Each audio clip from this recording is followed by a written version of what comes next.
Mark సువార్త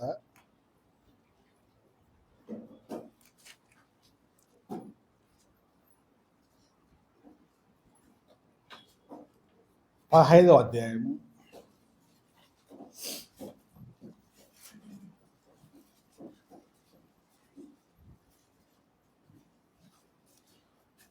42వ వచనం నుండి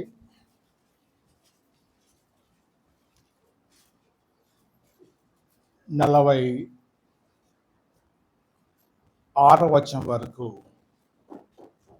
నేను చదువుతాను. మార్కు సువార్త 15వ అధ్యాయం నుండి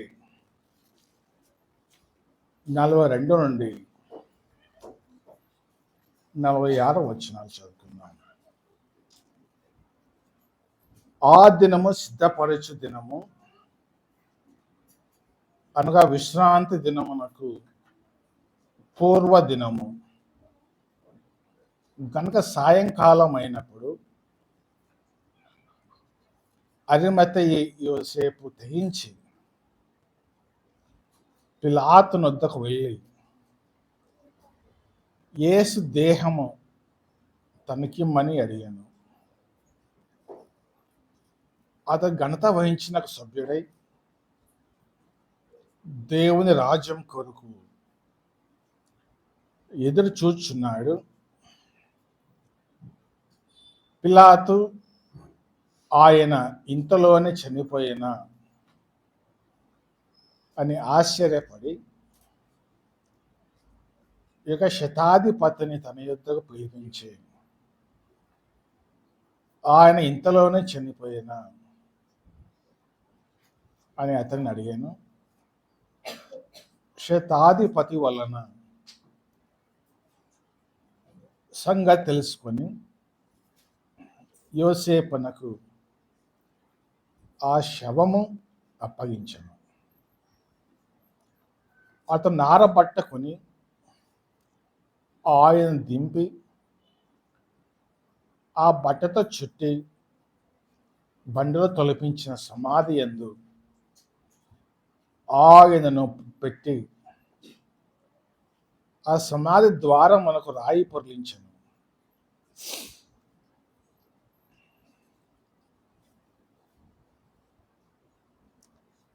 నలభై వచనం. ఆ దినము సిద్ధపరచు దినము అనగా విశ్రాంతి దినమునకు పూర్వ దినము. శనివారం విశ్రాంతి దినం. విశ్రాంతి దినమున పూర్వ దినం ఎప్పుడు? శుక్రవారం. ఆ శుక్రవారం సిద్ధపరచు దినమైనది కనుక విశ్రాంతి దినమున ఏ పని చేయకూడదు. కాబట్టి శవమును ఆ దినం సిద్ధపరచు దినం అందే పాతి పెట్టాలి.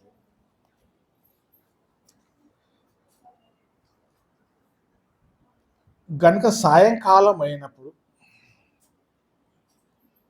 సాయంకాలం అయింది, సాయంత్రం 6 కావస్తా ఉంది, ఇంకా 6 కాలేదు, 6 కావస్తా ఉంది.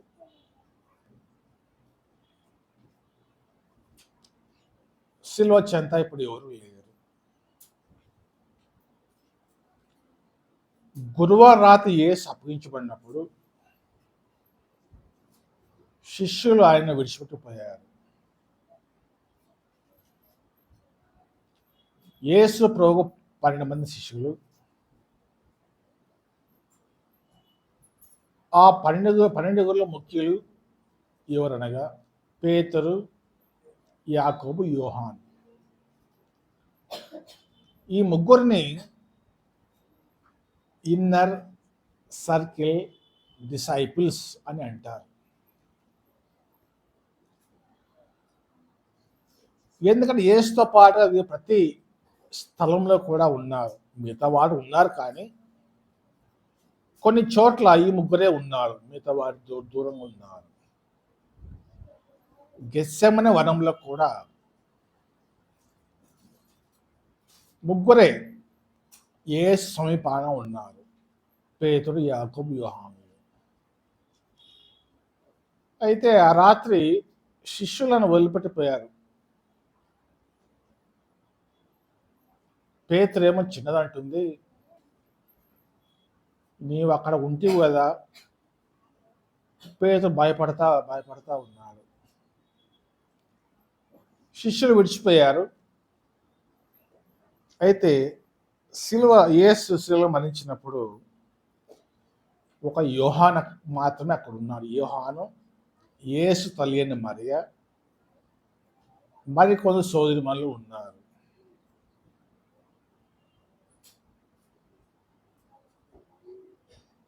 దీన్ని బట్టి బైబిల్ పండితులు ఏమంటారంటే 12 ఉన్నారు. అయితే గెత్సేమనే వాళ్ళ 3 ఉన్నారు. సిలువ చెంత ఒకరే ఉన్నారు. దీన్ని బట్టి బైబిల్ పండితులు ఏమంటారంటే,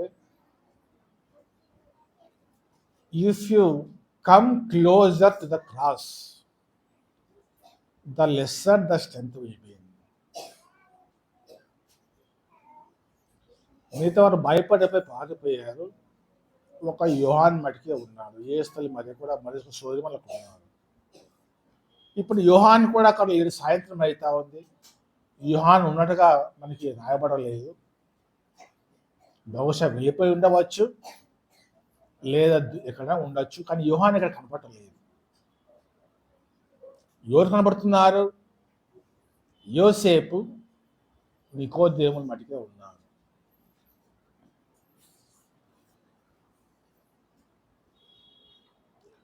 ఒక్క యోసేపు, నికోదేములే యేసు దేహం కొరకు తెగించి పిలాతును అడిగారు.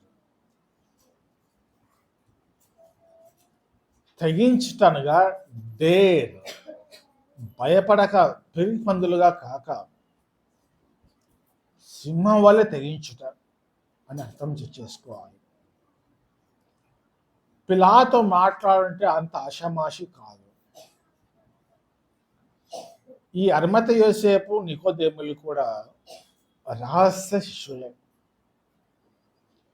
ఈ యోసేపు ఘనత వహించిన సభ్యులో ఒకడు, అనగా సన్హెద్రియన్ సభలో ఒక సభ్యుడు.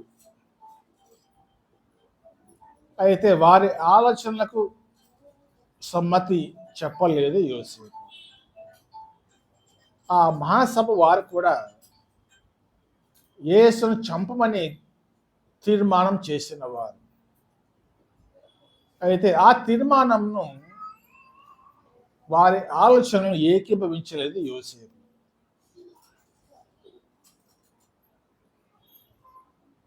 అట్టి రహస్యంగా శిష్యుడుగానే ఉన్నాడు. అయితే ఇప్పుడు రహస్యంగా భయపడుతూ ఉన్నవాడు ఇప్పుడు తెగించి ముందుకు వచ్చాడు. ప్రభు కూడా కావాల్సింది అట్టివారే. తెగించి ముందుకు రావాలని ప్రభు కోరుతున్నాడు. ఓసారి ప్రభు ఏమో శిష్యులు సముద్రంలో నావలో ఉన్నారు. ప్రభు ప్రార్థించిన అనంతరం సముద్రం మీద నడుచుకుంటూ వస్తున్నాడు ప్రభు. శిష్యులు భూతమును భయపడ్డారు. ఆయన నేనే, భయపడకొడి అని అన్నాడు.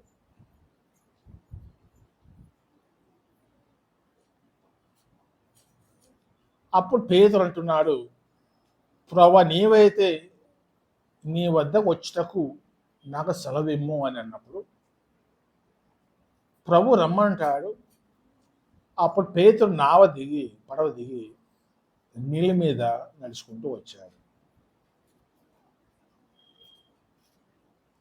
మిగతా శిష్యులు ఉన్నారు, వారెవరు కూడా ఈ రకంగా డేర్ చేయలేదు. ఒక పేతురు మాటకే డేర్ చేస్తున్నాడు, తెగిస్తున్నాడు. తెగించేవారు ఎలా ఉండకూడదు?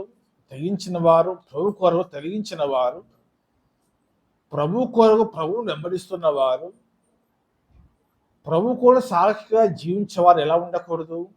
ఎలా ఉండాలి? తెగించేవారుగా ఉండాలి. రెండవది, భయపడకూడదు.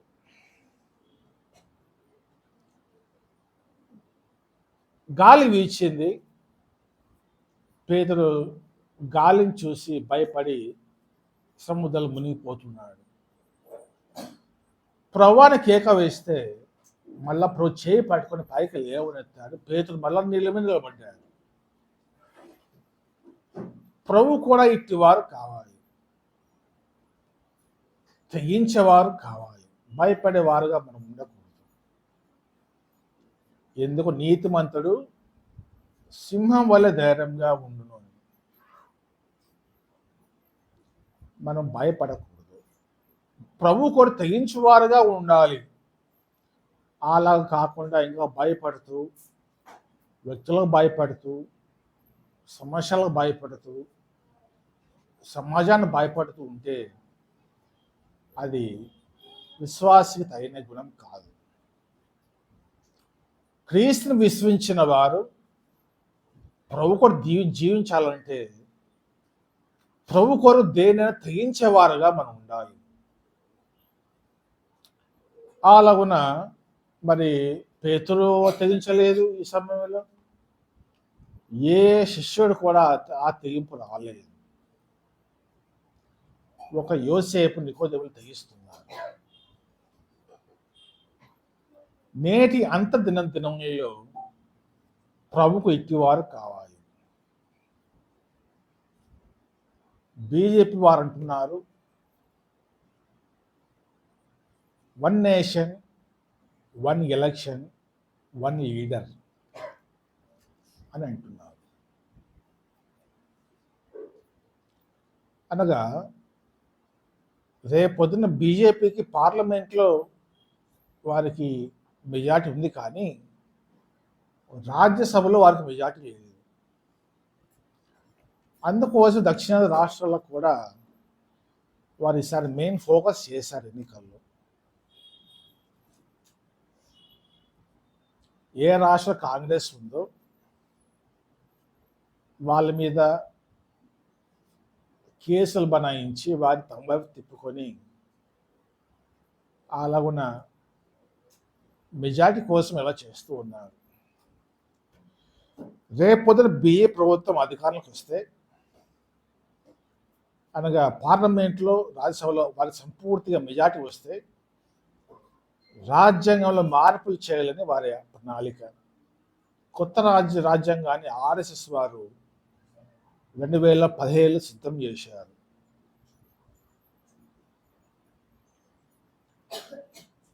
ఆల్రెడీ కొన్ని దేశాల్లో, చైనా, రష్యా, ఇరాన్ దేశాలలో రాజ్యాంగంలో మార్పులు చేసి 1 నేషన్ 1 ఎలక్షన్ 1 లీడర్గా ఉన్నారు. ప్రతి 5 ఏళ్ళకు ఒకసారి ఆ యొక్క నాయకుని రాష్ట్ర ముఖ్యమంత్రులు ఎన్నుకుంటారు. ఎలక్షన్స్ ఉండవు. అంటే ఆ నాయకుడు తప్ప మరో నాయకుడు లిస్టులో ఉండడు. ఒకే నాయకుడే ఉంటాడు. మనం ఎట్లా సెల్ ఫోన్లో టాక్ టైం లేకపోతే రీఛార్జ్ చేసుకుంటాము, అలాగున్న 5 ఏళ్ళకు ఒకసారి రాష్ట్ర ముఖ్యమంత్రులు ఫలానా అదే నాయకుని ఎన్నుకుంటారు. దీన్ని బట్టి ఎలక్షన్స్ ఉండవు. ఆఖరి ఎలక్షన్స్ ఇప్పుడే మనకు రాష్ట్ర దేశం మరి ఎక్కడ ఎలక్షన్స్ ఉండవు. అలా చేసి క్రైస్తవులను, మహమ్మదీయులను, దళితులను ముఖ్యంగా వారిని 3వ తరగతి వారుగా విభజించి వారికి ముద్ర వేసి రిజర్వేషన్ హక్కు తీసివేసి, ఓటు వేసి హక్కు తీసివేసి వారిని హింసించాలని ఆర్ఎస్ఎస్ వారు పన్నాగం పడుతున్నారు. రేపొద్దున ఉద్యోగాలు కావాలంటే ఘర్ వాపసీలో నువ్వు రావాలి, హిందుత్వం స్వీకరించాలి, హిందువుల ప్రకారంగా బొట్టు పెట్టుకోవాలి, జై శ్రీరామ్ అనాలి, రాముని మొక్కాలని అలా చేస్తున్నారు. అలా చేస్తేనే ఉద్యోగాలు వస్తాయి, లేకుంటే ఉద్యోగాలు రావు. మనకు ఓటు వేసే హక్కు ఉండదు, మనకంటూ ఏ హక్కులు ఉండవు. అలాంటిగా చేసి హింసించాలని వారి ఉద్దేశం. మరి ఈ దినాలు మన ముందు ఉన్నాయి, అతి త్వరలో ఉన్నాయి. మరి ఆ దినంలో ప్రభువుకు సాక్షిగా తెగించి ఉంటావు లేదా పడిపోతావు. మరి మనం దీని మీద కొద్దిగా శ్రద్ధగా ఆలోచించవలసిన వారమై ఉన్నాం. మరి ప్రభు తెగిస్తావో లేదా వారికి లోపడతావు. యోసేపు వారికి లోబడలేదు, నికోదేము పిలాతుకు లోబడలేదు. ప్రభు కొరకు దేనికైనా తెగించడానికి సిద్ధపడిన వారు వీరిద్దరు. అందుకే ఇక్కడ తెగించి అని రాయబడింది. తెగించగా పిలాతు ఆ శవమును అప్పగించెను. కొందరు హైందవులు అంటున్నారు యేసు శిలువలో మరణించలేదు, ఆయన యోగా చేస్తూ ఉంటే తల మరణించాడు అంటున్నారు, పాతి పెట్టారు. అయితే సమాధిని చలిపెట్టగా ఆయన సమాధి రాయి పొర్లించి లేచి రాయి పొర్లించి బయటకు వచ్చాడు అని అంటున్నారు. ఈ రకంగా గాయపరచబడిన వ్యక్తి తనంతా తాను లేచి 2000 కేజీలు 2 టన్నుల రాయిని దొర్లించి బయటకు వచ్చుట మెడికల్ సైన్స్ ఒప్పుకోదు. ఒక వ్యక్తి ఉన్నాడు, 4 సువార్తలు కట్టుకథలని చెప్పి 33 ఏళ్ళు 4 సువార్తల మీద పరిశోధన చేశారు సార్ విఎం రామ్సీ గారు. తన గురి ఏంటి అంటే 4 సువార్తలు కట్టుకథలుగా నిరూపించాలని 33 ఏళ్ళు పరిశోధన చేశాడు.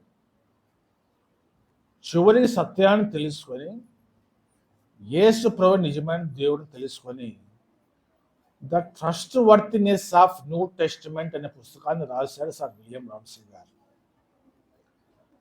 కనుక మార్కు సువార్త ఏం రాయబడింది? ఆ శవమును అప్పగించెను. మరి పిలాతు శవానికి జీవించిన వ్యక్తి తేడా తెలియకుండా ఉంటాడా? అంతటి ఇన్నోసెంట్ ఆ పిలాతు కాదు. ఆయన ఇంతలో చనిపోయినని శతాధిపతి ఉంటున్నాడు. అప్పుడు శతాధిపతి సంగతి తెలుసుకొని పిలాతు ఆ శవాన్ని అప్పగించాడు. యేసు శిలువ వేయబట సమాధి జయించి సమాధులు పాత పెట్టబడట తిరిగి లేచిన కట్టుకథలు కాదని చాలా మంది కూడా ఒప్పుకుంటున్నారు కూడా. కనుక అర్మత యోసేపు నికోదేములు ప్రభుకు తెగించి ముందుకు వచ్చారు. మరి నీవు నేను కూడా రక్షణ పొందామంటే, ప్రభులోనికి వచ్చామంటే, ఆనాడు బొంబాయికి నతానియేలు వచ్చాడు. బర్తలోమే పేరే మరొక పేరు నతానియేలు. నతానియేలు ముంబైకి వచ్చాడు. అక్కడ ముంబైలో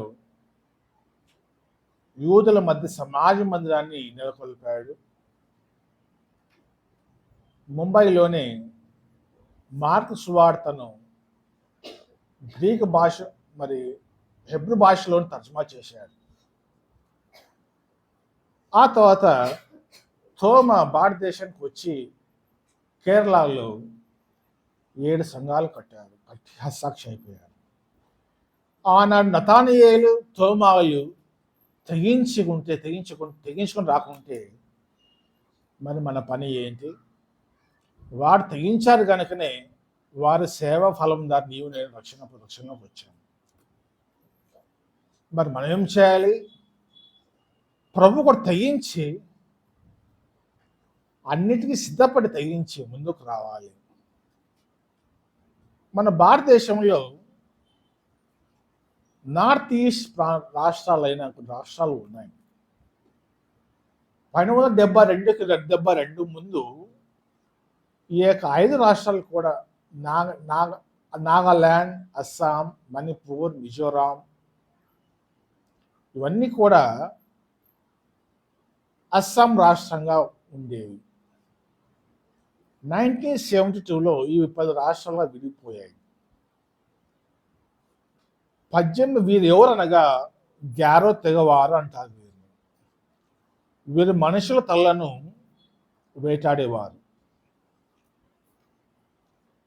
అటివారి యుద్ధకు 18వ శతాబ్దంలో ఇంగ్లాండ్ వేల్స్ మిషనరీలు వీరిన ప్రాంతానికి సేవగా వచ్చారు. వారి సేవా ఫలంగా ఆ గ్యారో తెగలో ఒక కుటుంబం వారు ప్రభువు నమ్ముకున్నారు. ఆ వ్యక్తి తన భార్య, 2 పిల్లలు ప్రభువు నమ్ముకున్నారు. ఈ వార్త తెగ యజమాని తెలిసింది. వీరు వేరేదైనా పూజిస్తూ ఉన్నారు అని తెలుసుకొని వారిని పిలిపించి, నీ దేవుని విడిచిపెడతావా అంటే ఆ వ్యక్తి పరిశుద్ధాత్మ పూడై అస్సాం భాషలో పాట పాడతాడు. ఏం పాట అది చెప్పగలరా? మనం అందరం పాట పాడుకుంటాం, కానీ ఆ పాట మన భారతదేశంలో పుట్టిందని ఎవరు తెలియదు, చాలా మంది తెలియదు. ఆ వ్యక్తి అస్సాం భాషలో I have decided to follow Jesus అని పాట పాడాడు. ఆ పాట మన ఇండియాలో నుంచే వచ్చిన పాట, చాలా మంది తెలియదు. ఆ తెగ యజమాని ఆజ్ఞ ఇవ్వగా అతని 2 కుమారులు కూడా బాణముల చేత చంపబడ్డారు. రెండోసారి యజమానుడు అడిగాడు, చూడు, నీ పిల్లలు చనిపోయారు, నీ భార్య ఉంది, ఇప్పటికైనా నీ దేన్ని విడిచిపెడతావా? నీ భార్య నీకు దక్కుతుంది, లేకుంటే నీ భార్య కూడా నీకు దక్కదు అని అన్నాడు. అప్పుడు ఆ యజమాని, కుటుంబ యజమాని మరలా పాట పాడాడు అస్సాం భాషలో. ద వల్ behind me, the cross before me అని పాట పాడగా యజమాని ఆజ్ఞేయుగా తన భార్య కూడా చనిపోయింది బాణముల చేత గుచ్చుకొని. 3వ మారు అడిగాడు యజమాని, చూడని 2 కుమారులు చనిపోయారు, నీ భార్య కూడా చనిపోయింది, నీ దేవుని వదిలిపెడితే నీవు బ్రతుకుతావు, లేకుంటే నీవు కూడా నీ భార్య పోయేవాళ్ళు అయిపోతావు అన్నప్పుడు ఆ వ్యక్తి పాట పాడాడు. ఏమని? అస్సాం భాషలో, though none go with me, still I will follow. ఆ తెగ యజమాని ఆజ్ఞ ఇవ్వగా కుటుంబ యజమాని కూడా బాణముల చేతి గురి అయి చనిపోయాడు. ఇది జరిగిన తర్వాత ఆ తెగ యజమాని ఆలోచన చేయడం మొదలుపెట్టాడు. ఇదేంటిది? ఒకప్పుడు మన దేవతను పూజించేవాడు ఎక్కువ 2000 సంవత్సరాల క్రితం ఇతర దేశంలో నుంచి వచ్చిన దేవుని కొరకు తన కుటుంబం అంతటిని త్యాగం చేశాడే ఈ వ్యక్తి. ఆ దేవుడు అంత గొప్పవాడా అని ఆలోచన చేయడం మొదలుపెట్టాడు. ఆ యజమాని ఆ దేవుడి అంత గొప్పతనాన్ని గుర్తించి ఆ యజమాని ప్రభువు నమ్ముకున్నాడు. ఆ యజమాని ప్రభు నమ్మకం చేత ఆ గ్యారో తెగ వారందరూ కూడా నేడు క్రైస్తవులు. కనుక ఈ యజమాని తన కుటుంబంతో సహా ముందుకు రాకుంటే వీరు రక్షణ పొందేవారు కాదు. శిలోమ రక్షణ కొరకు బలయ్యాడు. అటు వారు మనం కూడా యోసేపు నికోదేము తెగించి ముందుకు రావాల్సిన అవసరం ఎంతైనా ఉంది. చెప్పుట సులువు, పాటించడం కష్టం. అయితే పాటించడం ఏం చేయాలా? ప్రభు కొరకు ముందుకు రావాలి. వెనకలుగా ఉంటూ తప్పించుకోవడం కాదు. ఇది వెనకలే ఉండి తప్పించుకునే దినం కాదు. ధైర్యంతో ముందుకు వచ్చే దినం. శిష్యుడు యోహాను కూడా మరి డొమేషన్ చక్రవర్తి చాలా క్రూరుడు, నీరో కన్నా క్రూరుడు డొమేషన్ చక్రవర్తి.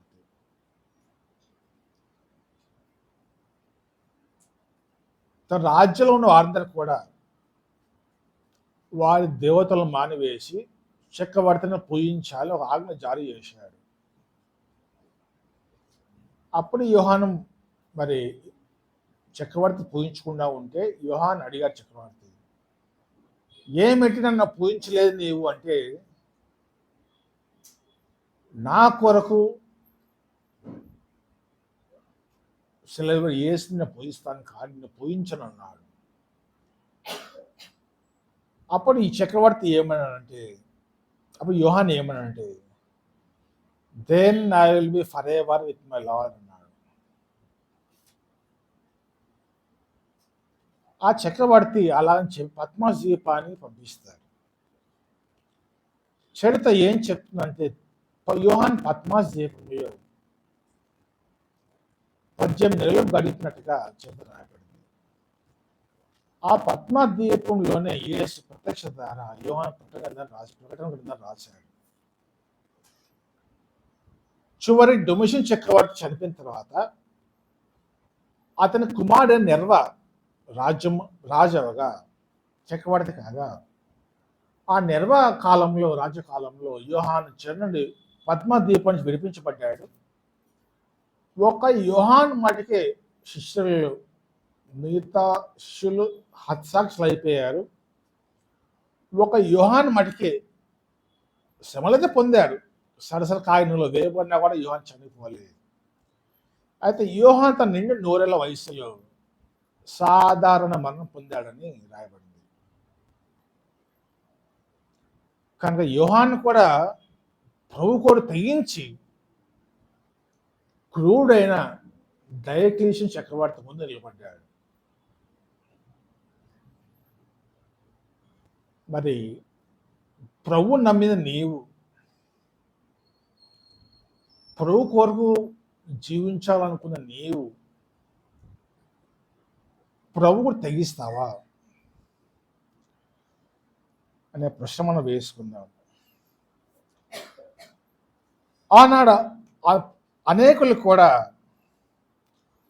ప్రభు కొరకు ప్రాణాలు అర్పించారు కూడా. మత్తయి ఆంథ్రోపోపగి అనే తెగవారి ఎద్దకు వెళ్ళాడు. వారు నరమాంస భక్షులు. వారు ఒక భక్తుడు ఇలా అన్నాడు, నేను చనిపోతే ఎట్లా నా దేహాన్ని పురుగులు తింటాయి,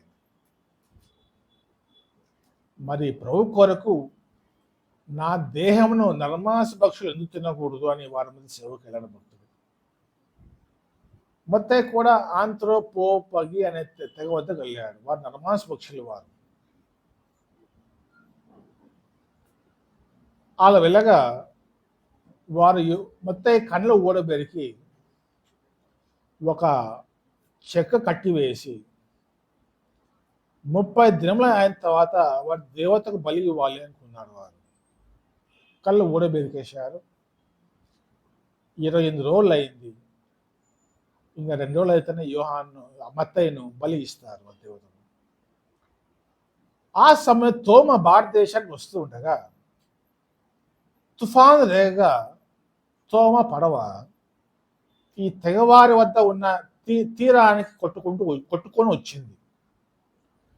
అప్పుడు తోమ ఆ తీరను చూస్తూ ఉండగా కళ్ళు ఊడబెరికిన మత్తయిని చూస్తాడు తోమ.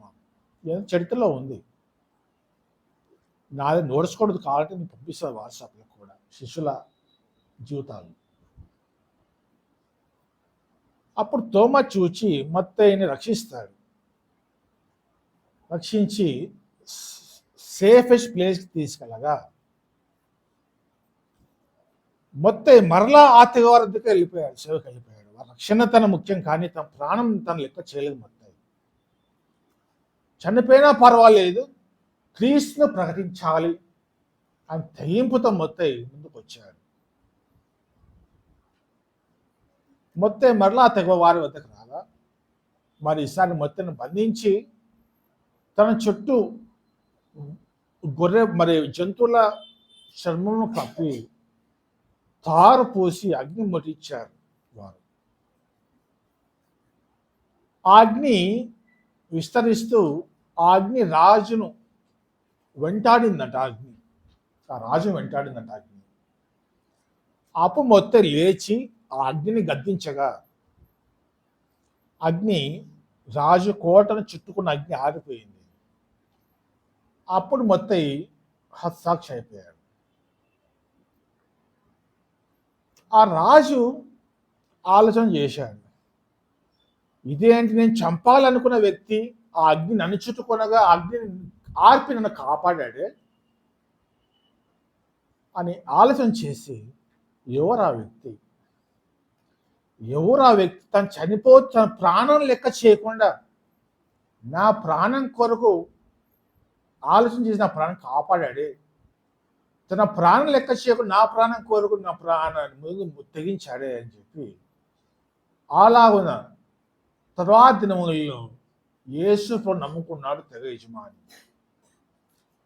యేసును నమ్ముకొని ప్రభు యొక్క యాజకుడుగా అయిపోయాడట యజమాని. కనుక శిష్యులందరూ కూడా తక్కిన యోహాన్ తప్ప మిగతా వారందరూ కూడా హత్సాక్షి అయిపోయిన వారే. పేతురు కూడా రోములో పేతురు బంధించున్న గదిలో కింద గదిలో పేతురు ఉన్నాడు, పైన గదిలో శవాలు ఉన్నాయి, కుళ్ళు వాసన. అట్టి శవాల మధ్య పేతురు 47 మందిని ప్రభువులోనికి నడిపించాడట. చివరి శిల వేస్తామంటే పేతురు వచ్చి, లేదు, నేను శిల వేయబడితే యేసును కాదు, నేను కావాలంటే తల కింద శిల వేయండి అని అన్నాడు. తల కింద శిల వేయగా పేతురు మరణించాడు. ఆంద్రేయకు చర్మం ఒలిచి కొడాలతో కొట్టి చర్మం ఒలిచి శిల వేశారు. ఆంద్రేయని ఎక్స్ ఆకారంలో శిల వేశారు. 2 రోజులు ఆంద్రేయ జీవించాడట. ఆ 2 రోజులు కూడా సైనికులకు సువార్త చెప్పాడట. ఆంద్రేయ 2 రోజులని పిమ్మట మరణించాడు. ఆనాడు యేసు శిష్యులు తెగించకుండా తమ జీవితాలు తెగించుకుంటే మనం ఇంకా పాపలు జీవించి పాప శిష్యుల పాత్రలమై ఎప్పుడో పాత్రలు అయిపోయింది వాళ్ళని కూడా. మన కూడా శిల ప్రభు వధించబడ్డాడు. ప్రభు దేహం కొరకు యోహాను క్షమించండి యోసేపు నికోదేములు తెగించారు. మరి నీవు నేను ప్రభు కొరకు తెగిద్దామా? అధికారులు భయపడి, చట్టానికి భయపడి ఇంకా భయపడుతూ ఉంటావా? ఇది భయపడే సమయం కాదు, ప్రభు కొరకు ముందుకు వచ్చే సమయం. ఒకసారి కెజాని తమ్ముడు ఇమానుయల్ అంకుల్ గారు కోవిడ్తో ప్రోషిత వెళ్ళిపోయారు. వెంటిలేటర్ వరుసటి అంకులు అడ్మిట్ అయిన 2వ దినం ఇమానుయల్ అడ్మిట్ అయ్యాను. ఇద్దరు చూసుకున్నాను అంటే పోతే నేను కూడా కోవిడ్ బారిన పడి నేను కూడా విరాసంలో అడ్మిట్ అయ్యాను. అంకుల్ గారు ప్రార్థిస్తూ ఉండగా ప్రభు చెప్పాడు ఒకసారి, బాగున్నప్పుడు కోవిడ్ టైం అంతకుముందు, ఫలానా వ్యక్తి ఫలానా చోట వెళ్తున్నాడు, వెళ్ళి స్వార్థ చెప్పు అన్నాడు. ఆ వ్యక్తి ఎవరో తెలియదు. అయితే ఆ ప్రాంతానికి వెళ్తే ఒక వ్యక్తి వెళ్తున్నాడు, నడుచుకుంటూ వెళ్తున్నాడు. ఆ వ్యక్తిని ఆపి సువార్త పత్రిక ఇవ్వగా ఆ వ్యక్తి ఏమన్నాడంటే, సార్ నేను ఆత్మహత్య చేసుకుని పోతున్నాను, కెనాల్ దగ్గర పోతున్నాను, దేవుళ్ళ వచ్చి నన్ను కాపాడారు సార్ అని అన్నాడు. ప్రభు వెళ్ళమని చోటికి నువ్వు వెళ్తావా? వీడు వెళ్ళకుంటే మరి వారి సంగతి ఏంటి? ఏ ఒక్క నశించిన అనకానికి వెళ్తా ఇచ్చేంపక అందరూ మానవ స్పందాలు ప్రభు కోరుతున్నాడు. నరకం అనేది మన కొరకు కాదు, సాతానుకు వాడి దూతలకు నియమించబడే శిక్ష మన కొరకు కాదు. అయితే ఎవరు తీసి విశ్వసిస్తారో వారు నరకాన్ని తప్పించుకుంటారు, పరలోక రాజ్యం చేర్చబడతారు. గణాంకాలు ఏం చెప్తున్నాయంటే ప్రతి 10 మందిలో 2 మాత్రమే రక్షణ పొందిన వారని, 8 మంది రక్షణ పొందిన వారిని గణాంకాలు చెప్తున్నాయి. మరి ఏ రకంగా గణాంకాలు తయారు చేసినా తెలియదు. అయితే భక్తులు ఇలా అంటున్నారు. మరి అంటే 90% మంది నరకానికి వెళ్తున్నారు అన్నమాట.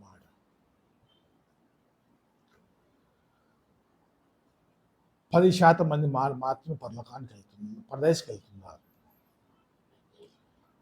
ప్రభువుని ఇప్పుడు మనం ఇస్తే పరదేశకి వెళ్తారు.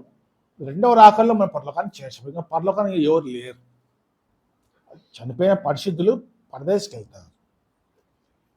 పరదేశకు 10 మంది వెళ్తున్నారు, నరకానికి 9 మంది వెళ్తున్నారు. మరి నీవు నన్ను ఏం చేయాలి? ఇప్పటి నుండే ప్రభు తెగిద్దామా, ఇంకా భయపడుతూ ఉందామా? ఒక పేతురు కూడా భయపడకుండా రాత్రి వేళ భయపడకుండా తిరుగుతూ ఉన్నాడు పేతురు. అయితే ప్రభు కోరు పేతురు సర్వలోకానికి వెళ్ళమంటే ముందుకు వచ్చాడు, తెగించాడు.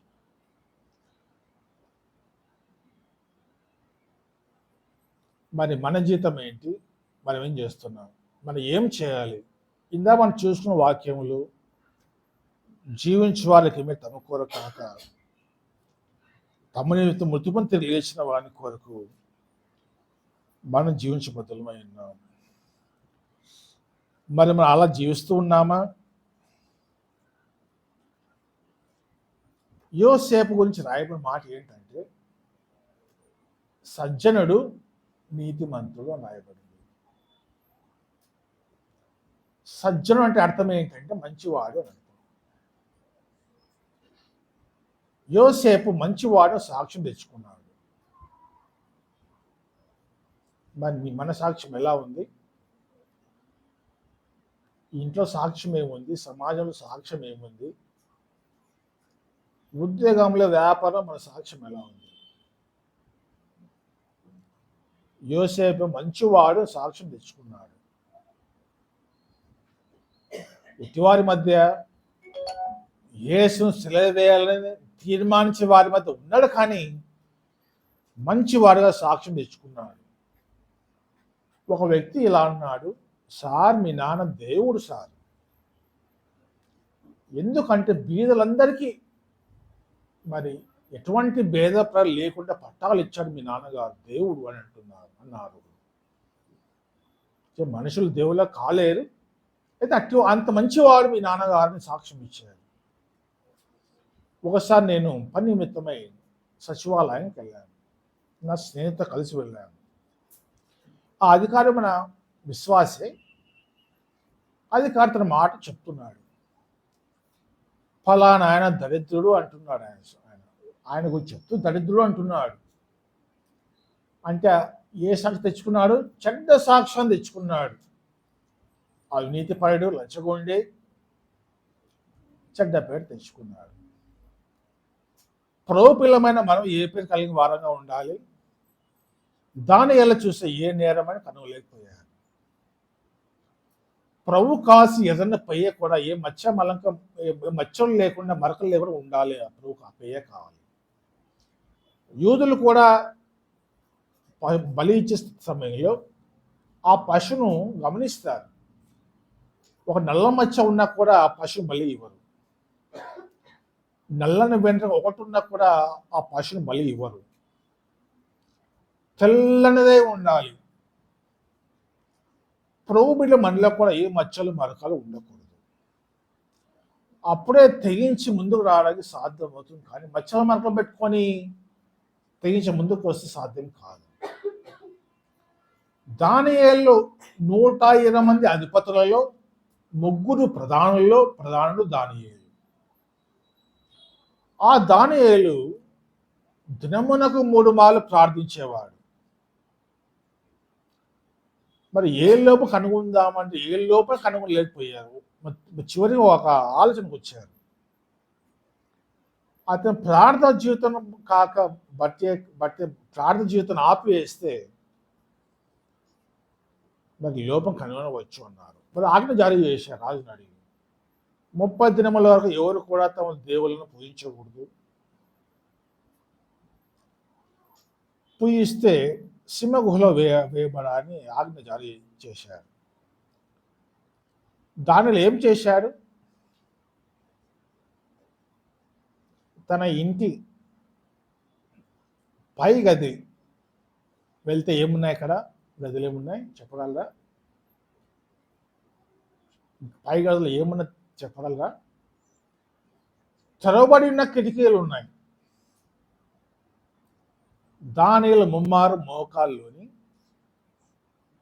తెరవబడి కిటికీల దగ్గర మోకాల్ని ప్రార్థిస్తూ ఉన్నాడు. కిటికీలు ఏమేమి తెరవబడ్డాయి? యెరూషలేము వైపు తెరవబడ్డాయి కిటికీలు. అది యూదుల ఆచారం. యూదులు ప్రార్థించేటప్పుడు యెరూషలేము తట్టు తిరిగి ప్రార్థిస్తారు, కిటికీలు తెచ్చి ప్రార్థిస్తారు. గత సంవత్సరంలో మా భార్య వారి ఊరికి కలిసి వెళ్ళాం. వాళ్ళది బాపట్ల దగ్గర పాండంగాపురం. అయితే గుంటూరు జిల్లా చేబ్రోలు మండలం కొత్తరెడ్డిపాలెంలో యూదులు ఉన్న తెలుసుకొని వారి వద్ద వెళ్ళాలని నేను. నాకు ఆశ ఉండింది. ప్రభు రాకడ ముందు ఒకసారి యూదులను దర్శించాలి, ఒక ఆశ ఉండింది నాకు. ప్రభు ఆశ నెరవేర్చారు కూడా. సరే సోదరులు సాయం తీసుకుని వెళ్ళాను. వెళ్తే సమాజ మందిరం ఉంది. ఇక్కడ సమాజ మందిరం సినగోగ్ ఆఫ్ బెన్ యాకోబ్ అని నామకరణం చేసుకున్నారు. అక్కడ వెళ్తే ఆ సమాజ నాయకుడు గేట్ 12 గంటలకు వెళ్ళాను. గట్టిగా హెబ్రూ భాషలో పుస్తకాలు చదువుతూ ఉన్నాడు. మేము వెళ్ళగా మా లోపల తీసుకెళ్ళాడు. అర్ధగంట సేపు నేను మాట్లాడాను. మీరు ఎలా వచ్చారు? మీరు సమరయులు కదా, అష్షూర్ చెరలో ఉన్నవారు కదా, ఎలా వచ్చారంటే అష్షూర్ నుండి క్రీస్తు శకం 9వ శతాబ్దంలో అష్షూర్ నుండి పారిపోయి బబులోనుకు వచ్చి అష్షూర్, బబులోను, ఇరాన్, ఆఫ్ఘనిస్తాన్, జమ్మూ కాశ్మీర్, ఒరిస్సా నుండి తెలంగాణకు వచ్చారు. తెలంగాణ కూడా మన హెబ్రీ భాష పదమైన తెలంగాణ ఈం నుండి వచ్చింది, అనగా పీఠభూమి అని అర్థం. వీరి పూర్వీకులు 300 ఏళ్ల క్రితం కొత్తరెడ్డిపాలెంకి వచ్చి స్థిరపడిపోయారు. అర్ధగంట మాట్లాడి వారు సంతోషించి బయలుదేరే సమయంలో అన్నా మీరు ప్రార్థన చేయండి అని అన్నాను. ఆయన పేరు సాదోక్ బెన్ యాకోబ్ అనే పేరు. అయితే లిస్టులో సాధు దేవప్రసాద్ రాసుకున్నారు. ఎందుకంటే ఆ తెగ ఇండియాలో లేదు. వారు ఎఫ్రాయిం సంతతి వారు, మగధీమని తెగవారు. ఆ తెగ ఇండియాలో లేనందున వారిని 3గా రాసుకున్నారు లెక్కల్లో.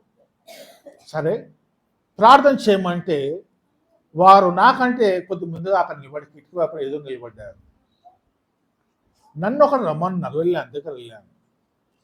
వారు ఏం చెప్పారంటే ఈ కిటికీలు తెరవబడి ఉన్నాయి, మూసివేయబడలేదు, అవి తెరవబడి ఉన్నాయి. ఆ కిటికీకి 90 డిగ్రీల ఉత్తరాన యెరూషలేము ఉందంట. కానీ దానియేలు కూడా అట్టి శాసనం ఉన్నా కూడా తెగించి ప్రభు భయపడక మోక నుంచి ముమ్మారు ప్రార్థిస్తూ కిటికీలు తెరవబడే ఉన్న యెరూషలేము వైపున దానియేలు మోక నుంచి ప్రార్థన చేస్తున్నాడు. దానియేలుకు ఏ నేరమని లేదు. అట్టి సాక్షి ఎలా పొందగలరు? దానియేలు ప్రార్థనాపరుడు, ప్రభుతో గడిపేవాడు. మరి మనం కూడా మచ్చల మరకలు లేకుండా ఉండాలంటే విశ్వాసంగా ఉండి ప్రభువు సాక్షులుగా ఉంటే మనలో కూడా మచ్చల మరకలు లేకుండా మనం జీవించవచ్చు. యోసేపు కూడా సజ్జనుడు, మంచివాడు, నీతిమంతుడు కూడా. నీతిమంతుడు అంటే మర్యాద కలవాడు అని అర్థం. మర్యాద కలవాడంటే మంచి మేనర్స్ గలవాడు, మంచివాడు, మంచి మేనర్స్ ఉన్న పేరు తెచ్చుకున్నాడు. ప్రభుబిడ్డలమైన మనము మనకి ఎట్టి సాక్ష్యం ఉంది, మన మేనర్స్ ఎలా ఉంది, మనకి ఏ పేరు ఉంది సమాజంలో, ఉద్యోగంలో, ఇంట్లో.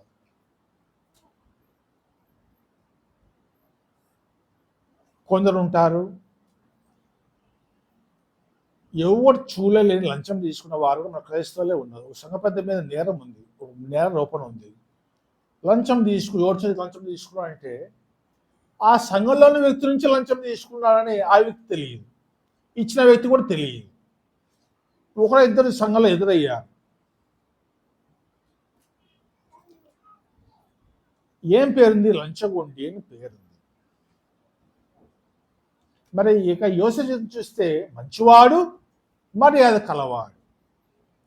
కోరేషు గురించి ప్రభు అంటున్నాడు, కోరేషు నా మంద కాపరి, నా చిత్తమంతా నెరవేర్చువాడా అని ప్రభు అంటున్నాడు. కోరేషు ఎవరు? దేవుని చిత్తమంతా నెరవేర్చువాడు. దేవునికి ఎంత ప్రియంగా ఉన్నాడు కోరేషు. ఆ కోరేషు గురించి ఏమని రాయబడింది యెషయా 40 నేను వెలివేసి వారిని క్రయధనం తీసుకొనక, లంచం పుచ్చుకొనక రప్పించుని రాయబడింది. కోరేష్ అప్పుడు ఇంకా పుట్టలేదు కూడా. కోరేష్ పుట్టు కన్నా 100 సంవత్సరాల ముందే ప్రభు రాయించాడు కోరేష్ గురించి. మరి ప్రభువుల మనం కూడా ఎలా సాక్షి ఉండాలి? నా చిత్తమంతా నెరవేర్చువాడా అంటే సాక్ష్యం అనుకుండాలి. దానిలో కొన్ని సాక్ష్యం అనుకుండాలి. యోసేపు నికోదేముకు సాక్ష్యం అని ఉండాలి. అటు సాక్ష్యం అటు జీవితం కలిగి వారం అన్నప్పుడే ప్రభు కొరకు తెగించుటకు వీలవుతుంది. మరి ఎంత దినములలో ప్రభు తెగిస్తావు లేదా? ఎవరు చేయలేని పరిచర్య వీరు చేశారు. యోసేపు నికోదేము చేశారు. యేసు దేహానికి శుభ్రపరిచి సుగంధ వేళ పూసి నారపటితో చుట్టి తన కొడు తొలిపించు సమాధిలో పాతి పెట్టాడు యోసేపు. యేసు నికోదేము కూడా తన ధనమును ప్రభు కొరకు వినియోగించారు. సుగంధ ద్రవ్యాలు కూడా లెక్క కట్టారు. ఒకప్పుడు వాటి విలువ 15,000, నేటి వాటి విలువ 1,29,00,000 చిల్లర రూపాయలు. తన ధనమును తన జీవితానికి కొరకు తెగించి ముందుకు వచ్చాడు. తన ధనమును ప్రభువుకు వాడాడు. తనకు సిద్ధపరచు సమాధిని కూడా ప్రభువుకి ఇచ్చాడు. నీకు ఆ యేసు ఏమని చెప్పాడు? ఏం లేదు. ఇంకా చేడత ఏం చెప్తుందంటే, యోసేపు యేసు ఆరంభమైన తర్వాత రోమా ప్రభుత్వం యోసేపు బంధించి ధనమంతా బలవంతంగా తీసుకున్నదని, యోసేపు నిరుపేదగా జీవించి అలాగే మరణించాడని చేత చెప్తుంది. ప్రభువు తెగించడం మాత్రమే కాదు, సర్వాన్ని కూడా ప్రభు కొరకు త్యాగం చేశాడు. మరి మనం కూడా ప్రభు కొరకు త్యాగం చేద్దామా? ప్రభు త్యాగ సహితం ప్రేమ చూపాడు పాట పాడుకుంటాం మనం. మరి మన జీవితంలో ప్రభు త్యాగ సహితంగా ఉండి, ఏ మచ్చమార్తలు లేకుండా ప్రార్థన వాక్యం కలిగిన వారంగా ఉండి, మరి మంచి సంపాదించుకొని మహింపరుస్తూ ప్రభు కొరకు ఈ కఠినమైన దినములు కూడా ధైర్యంగా ముందుకు వచ్చి సాక్షిగా నిలబడదాం. అలా నిలబడటకు ప్రభు కృప మనం తోడిండం గాక. ఆమేన్. పోతు బ్రదర్ నారాజు గారు.